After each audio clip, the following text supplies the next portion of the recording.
Bismillahirrahmanirrahim.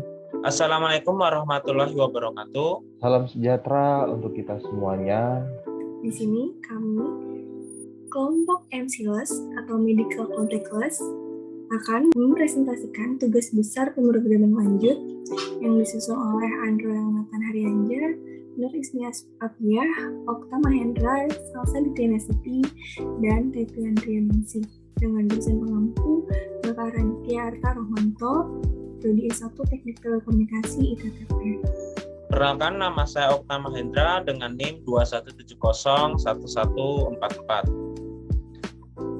Izinkan kami untuk memaparkan tugas besar pemrograman lanjut dengan judul MCLS atau Medical Contact List. Baik, kita lanjut. Yang pertama, apa itu MCLS? MCLS atau Medical Contact List adalah aplikasi program C++ yang dibuat untuk melakukan pemeriksaan kesehatan, khususnya COVID-19 dengan melakukan screening kondisi tubuh tanpa melakukan kontak langsung dengan pasien dan dapat digunakan oleh masyarakat secara mandiri di rumah.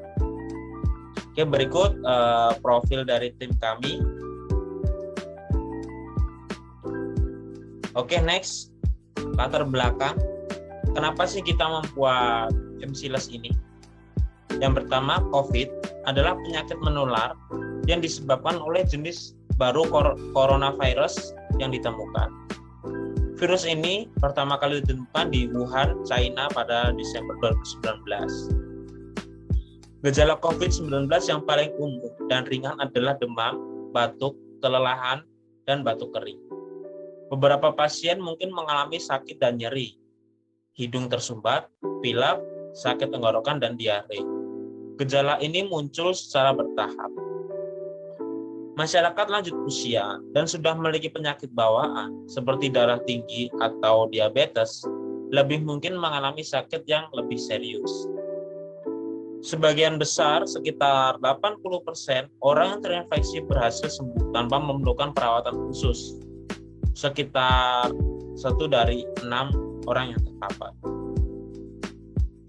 WHO menyatakan virus COVID-19 merupakan pandemi karena virus ini yang sangat ganas dan sangat mudah menular. Perkenalkan, nama saya Andro Nathan Haryanja dengan NIM 217011137. Selanjutnya saya akan menjelaskan tujuan dan manfaat dari aplikasi kami yang merupakan MCLS. Tujuan dan manfaat dari aplikasi kami itu yaitu yang pertama, membantu institusi atau tenaga kesehatan dalam memeriksa kondisi pasien tanpa melakukan kontak langsung. Yang kedua, ada mengurangi keramaian di rumah sakit maupun di puskesmas. Dan yang terakhir, yaitu membantu masyarakat untuk screening mandiri di rumah dan memberikan solusi apa yang harus dilakukan. Berikut merupakan kelebihan dan target market dari aplikasi kami. Yang pertama, kelebihan aplikasi kami yaitu dengan desain dan flow yang simpel. Diharapkan MCLS dapat digunakan oleh kedua belah pihak, baik institusi kesehatan maupun pada masyarakat. Yang kedua, yaitu aplikasi ini dapat mengurangi jumlah antrian pasien dan dapat digunakan untuk proses screening secara online sebelum pasien tersebut datang ke rumah sakit maupun ke puskesmas. Yang ketiga dan yang terakhir dari kelebihan aplikasi kami yaitu masyarakat dapat menggunakan aplikasi ini sendiri di rumah masing-masing. Dan apa itu target pasar dari aplikasi kami? Yaitu rumah sakit dan puskesmas, dan yang kedua adalah masyarakat umum. Kenalkan, saya Salsa Dityanasiti dengan NIM 217011130. Selanjutnya, saya akan menjelaskan mengenai flowchart screening mandiri COVID-19. Diawali dengan start, kemudian input data diri, kemudian menjawab pertanyaan sebagai proses screening gejala COVID-19. Kemudian hasil screening dengan gejala serius akan ditampilkan informasi rumah sakit terdekat. Kemudian untuk hasil screening gejala ringan maka akan ditampilkan keterangan kondisi kesehatan dan informasi rekomendasi obat atau vitamin. Kemudian program akan selesai. Untuk penjelasan lebih detailnya mengenai alur dari program yang sudah kami buat, yang pertama, pasien masuk mengisi data diri, kemudian menjawab beberapa pertanyaan tentang kesehatan pasien sebagai proses screening.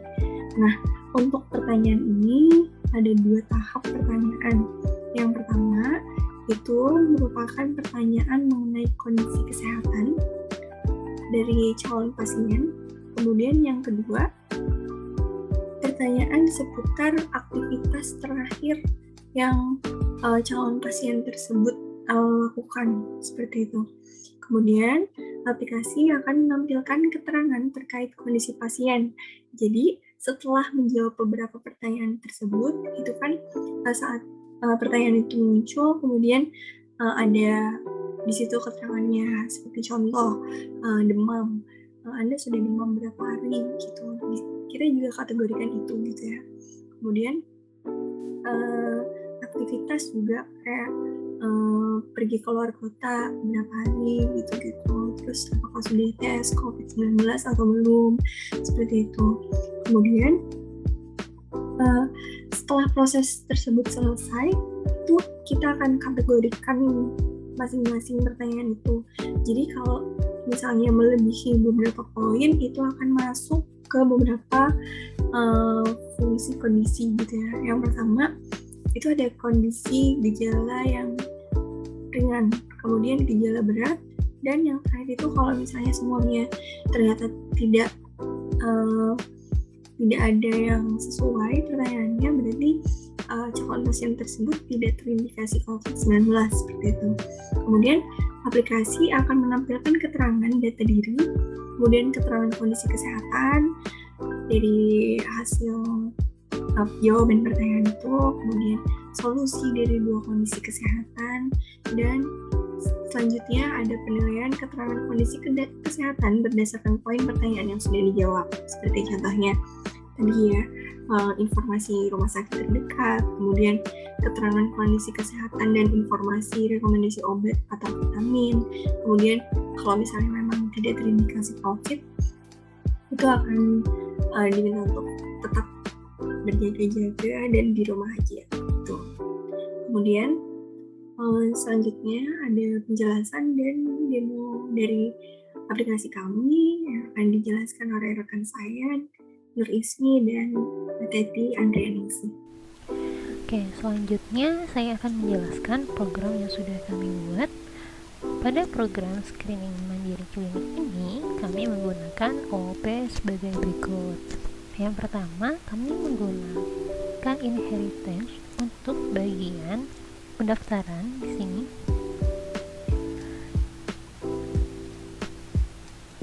Dan pada bagian kelas pasien untuk bagian sebelah sini ya.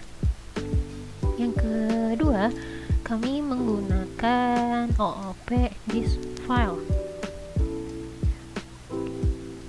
Oke, di sini kami menggunakan OOP this file, di mana menggunakan perintah string, kemudian di-convert ke dalam teks, ya, ke dalam teks.txt. Oke, datanya nanti akan di-input ke teks, kemudian akan disimpannya dalam bentuk .txt. Jadi pada bagian ini nanti klinik dapat mengubah nama kliniknya sendiri, misalnya untuk pada bagian nama klinik di sini.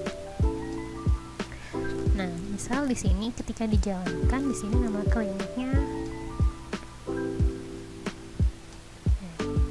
Klinik Sehat Pratama. Kita dapat menggantinya misal menggunakan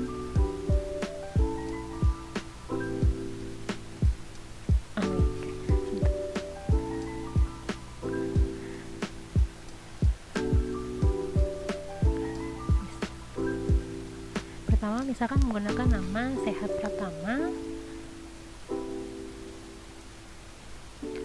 nanti akan diinput dalam bentuk teks. Ini Sehat Pratama. Selanjutnya kita ubah, coba kita ubah.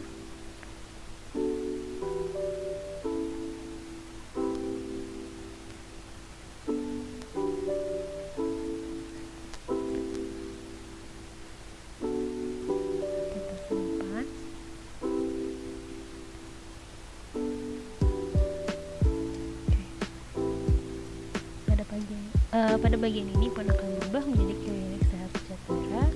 Kemudian pada teksnya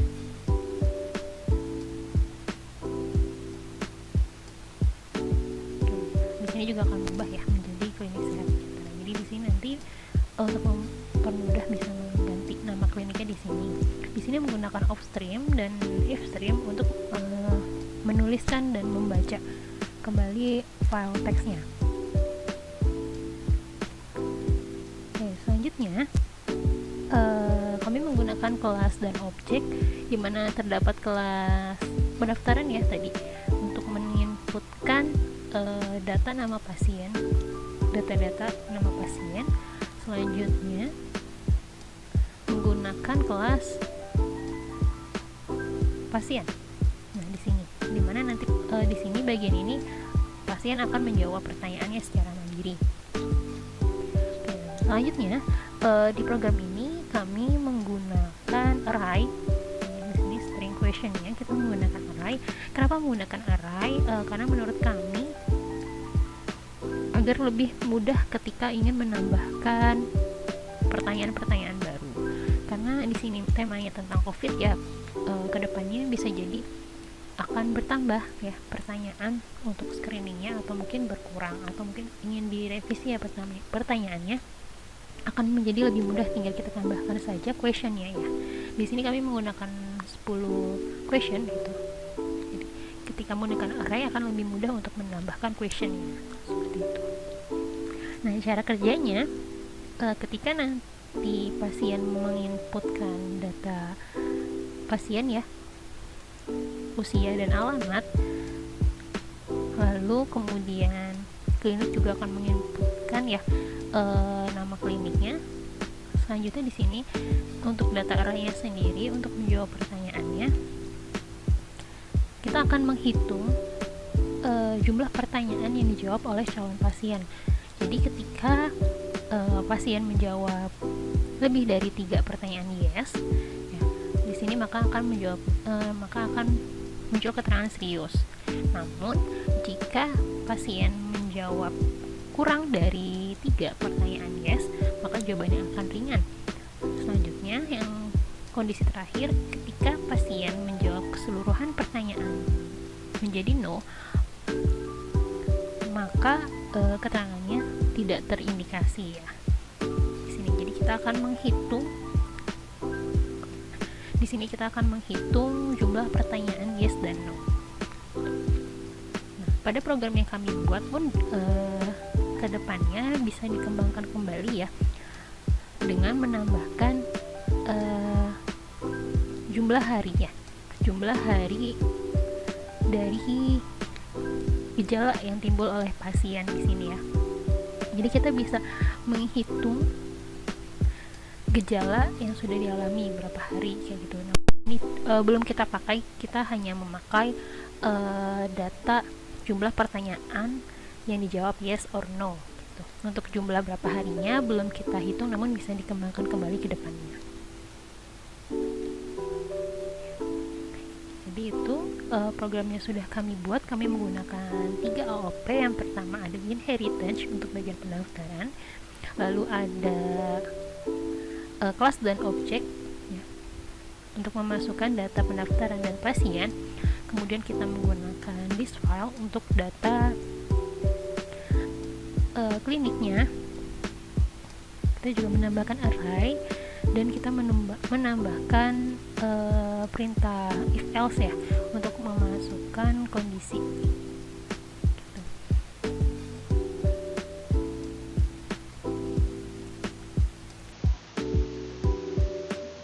Perkenalkan, nama saya Nur Ismi Afia, bagian dari kelompok 3. Di sini saya akan menemukan program aplikasi MSilus yang telah kelompok kami buat.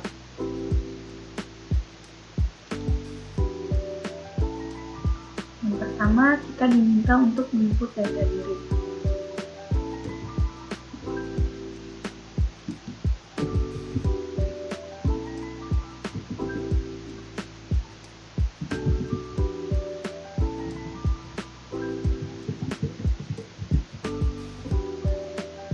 Yang kedua, kita akan melakukan screening kesehatan dengan cara menjawab pertanyaan-pertanyaan yang akan diberikan, dan kita dapat menjawabnya dengan yes or no. Di sini skenario pertama saya akan menjawab no di setiap pertanyaannya.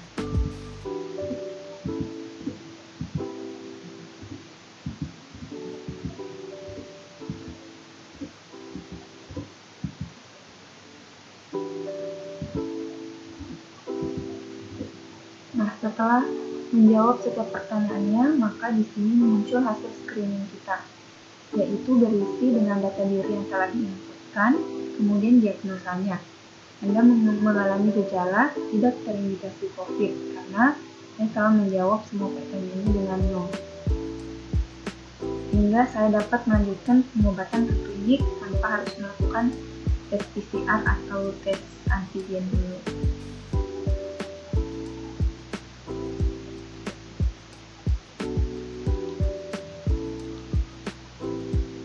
Saya akan melakukan pengujian skenario kedua, yaitu salah lebih dari satu pertanyaan saya jawab yes.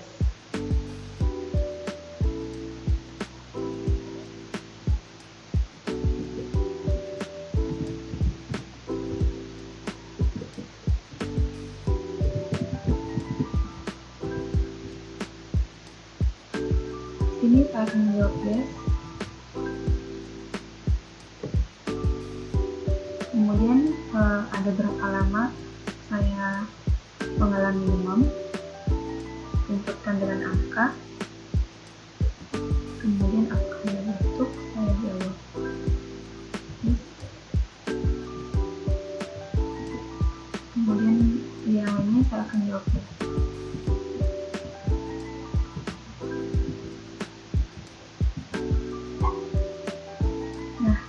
Di sini muncul hasil screeningnya. Seperti sebelumnya ada data diri, kemudian ada diagnosanya. Anda mengalami gejala ringan karena dari pertanyaan-pertanyaan di atas ini saya menjawab hanya 2 yes. Nah, kemudian ada keterangan kondisi kesehatan, harus menjalani isolasi mandiri, jangan melakukan kegiatan di luar rumah, kemudian konsumsi makanan yang bergizi, dan mengonsumsi vitamin.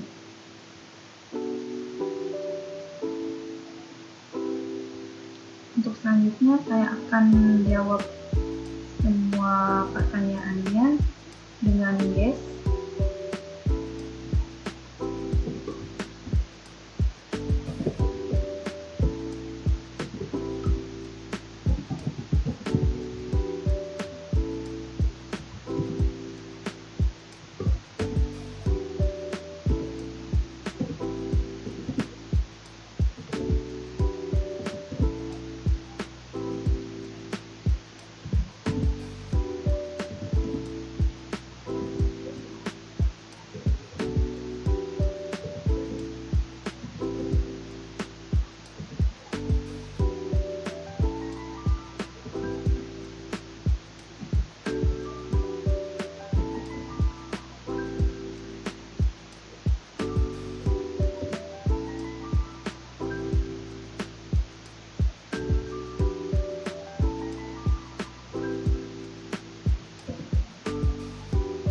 Kemudian muncul hasil screening saya, di mana di sini diagnosanya Anda mengalami gejala serius.